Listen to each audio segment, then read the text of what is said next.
Hello बच्चों, आइए इस प्रश्न को देखते हैं। दिए गए कथनों को पढ़ें और सही विकल्प का चयन करें। कथन 1, वर्षा ऋतु में लकड़ी के दरवाजों और खिड़कियों को खोलना व बंद करना कठिन हो जाता है।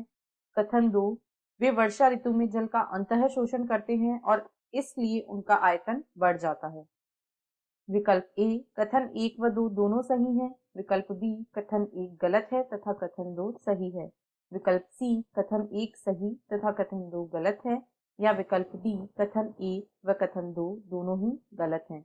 इस प्रश्न की जो मुख्य अवधारणा है, मुख्य अवधारणा वह है अंतः शोषण। अंतः शोषण, इस प्रक्रिया को इम्बाइबिशन भी कहा जाता है।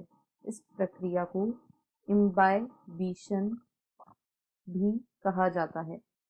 अंतः शोषण के दौरान कई पदार्थ जैसे कि सूखी लकड़ी, ये अधिशोषक की तरह कार्य करते हैं। अधिशोषक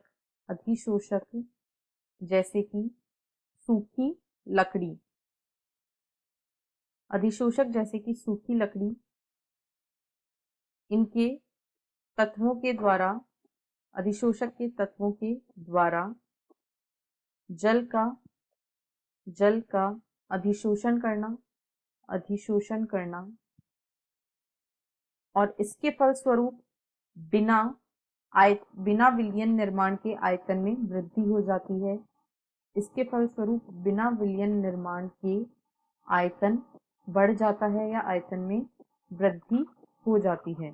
इस प्रकार की प्रक्रिया को अंतः शोषण कहा जाता है, क्योंकि वर्षा ऋतु के दौरान वातावरण में नमी या आर्द्रता होती है, इसलिए जो लकड़ी के दरवाजे होते हैं या खिड़कियां होती हैं, लकड़ी के दरवाजे व खिड़कियां, ये अंतः शोषण की प्रक्रिया